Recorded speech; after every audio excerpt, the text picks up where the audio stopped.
teman-teman semua, di kulum-kulum, di kunyah-kunyah. Assalamualaikum semuanya. Kembali lagi dengan saya, Aisyah Dwi Ramadanti, si tukang review dengan NIM 2213400009. Oke, gimana kabar teman-teman semua? Apa dalam keadaan baik?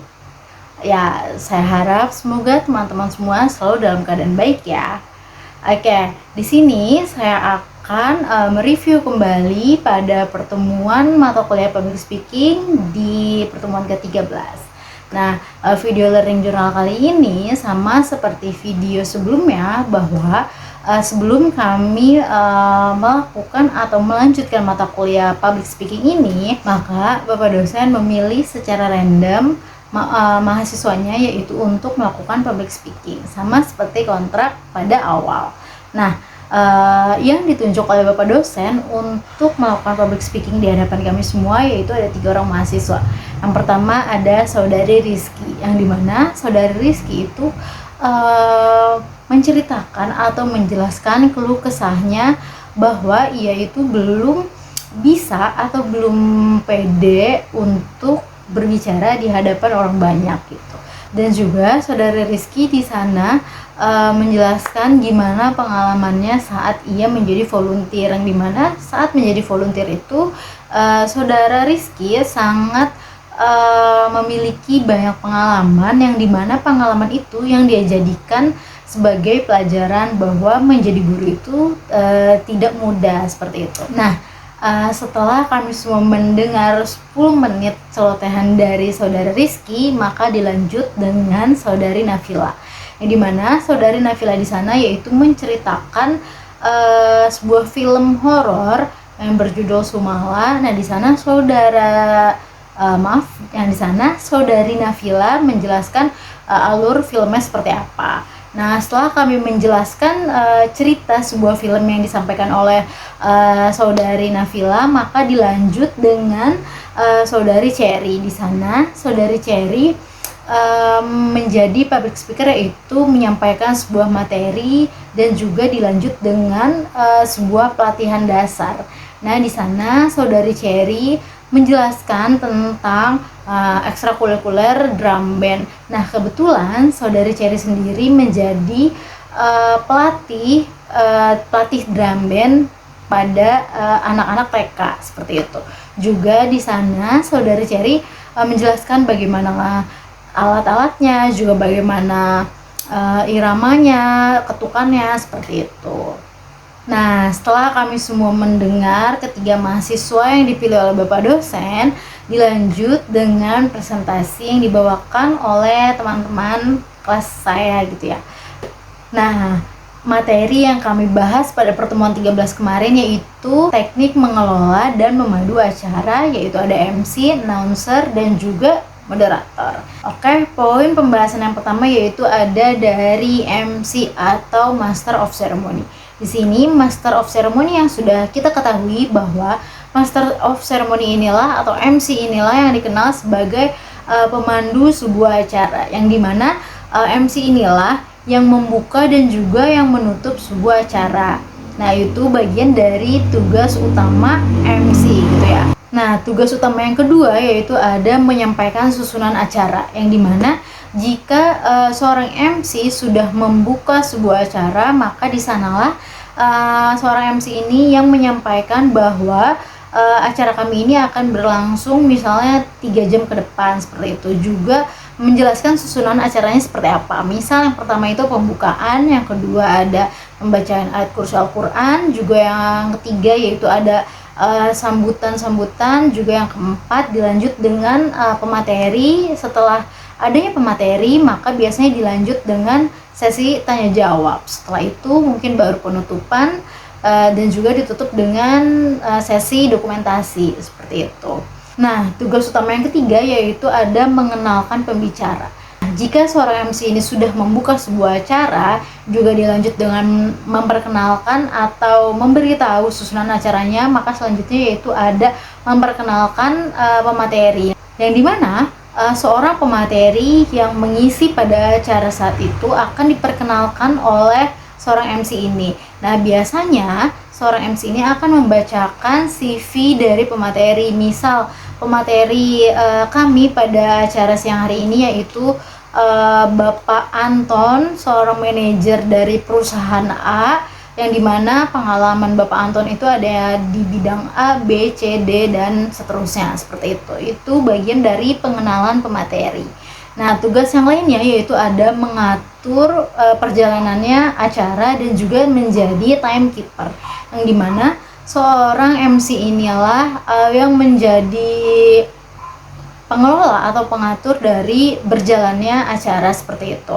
Jadi seorang MC inilah yang bisa menentukan kapan acaranya dimulai, juga kapan acaranya selesai atau berakhir, dan juga kapan sesi diskusi itu dimulai dan juga kapan sesi diskusi itu berakhir, seperti itu. Itu untuk tugas utama dari MC. Nah, jika tadi ada tugas utamanya, maka MC atau Master of Ceremony ini memiliki konsep acara yaitu ada di acara formal, di acara semi formal, dan juga acara non formal. Nah, jika tadi kita sudah mengetahui tugas utamanya seperti apa dan juga konsep acaranya itu seperti apa, maka di sini ada hal-hal apa saja yang harus kita perhatikan jika kita menjadi seorang MC. Nah, yaitu ada teknik vokal dalam penyampaian atau teknik vokal dalam MC, yang dimana jika kita menjadi seorang MC, maka kita itu harus memperhatikan teknik dalam pembicaraan kita seperti apa, juga intonasi atau vokal yang akan kita sampaikan pada audiens, seperti itu. Jadi semuanya itu harus disampaikan secara benar dan juga secara tepat. Nah, selanjutnya yaitu ada mimik atau bahasa tubuh, yang dimana seorang MC itu biasanya karena seorang MC ini menjadi seorang pemandu dalam sebuah acara, biasanya seorang MC inilah menggunakan mimik atau bahasa tubuh yang bisa menjelaskan atau bisa melengkapi dari perkataan yang disampaikan. Misal seorang MC ini menunjukkan pukul, biasanya seorang MC ini akan memberikan bahasa tubuh yang mengartikan bahwa seorang MC ini menunjukkan waktu gitu. Nah, selanjutnya yaitu ada sikap dan juga postur tubuh dalam membawakan sebuah acara, yang dimana sikapnya itu pasti harus yang sopan, harus yang baik, harus yang bagus, dan juga postur tubuh, yang dimana jika kita sedang menjadi seorang MC di sebuah acara formal, berarti MC ini harus dalam keadaan rapi, harus bersikap baik, yang mencerminkan adanya kewibawaannya gitu ya, dan postur tubuhnya pasti harus tegak, harus presisi gitu ya. Nah, itu penjelasan mengenai MC atau Master of Ceremony. Nah, yang kedua ada announcer.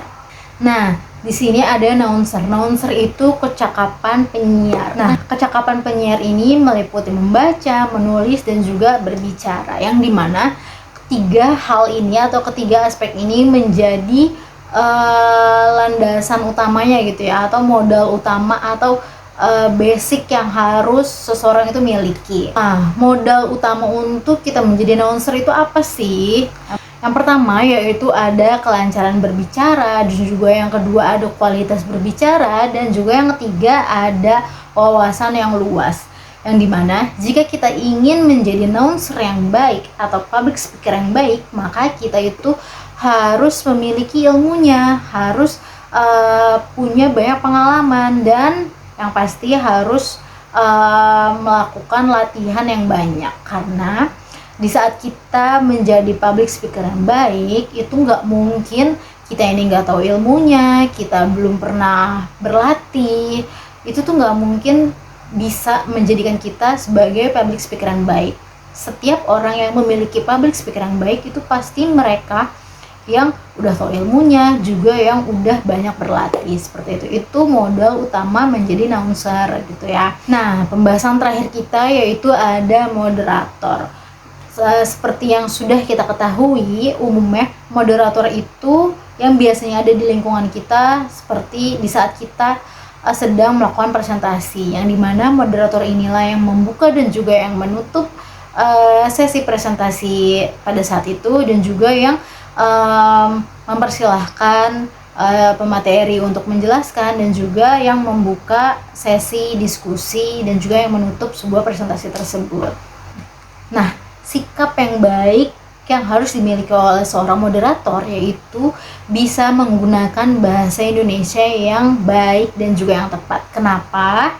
Karena seorang moderator, seorang MC, juga seorang announcer pasti harus memiliki bahasa yang baik. Karena kita berada di Indonesia, berarti base bahasa kita yang harus kita kuasai itu ya bahasa Indonesia, yang dimana bahasa Indonesia yang baik itulah yang harus kita kuasai di saat kita menyampaikan atau memandu sebuah acara. Jika kita sudah memiliki bahasa Indonesia yang baik dan juga bisa mengaplikasikan itu dengan baik dan juga yang tepat, maka kita itu harus bisa menggunakan seperti kalimat salam atau pembuka, juga kalimat tolong, juga kalimat sapaan atau terima kasih. Nah, itulah yang membuat sebuah acara atau sebuah sesi presentasi berjalan dengan lancar. Nah, yang terakhir dari sikap moderator yang harus dimiliki yaitu menggunakan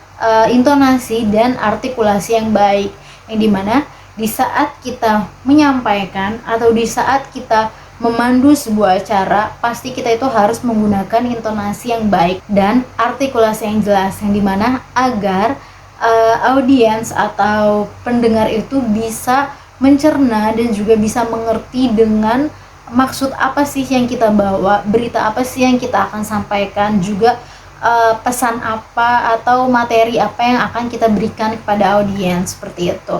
Nah, itu untuk sikap yang harus dimiliki oleh seorang moderator. Nah, masuk pembahasan yang terakhir yaitu persiapan yang harus disiapkan oleh seorang moderator.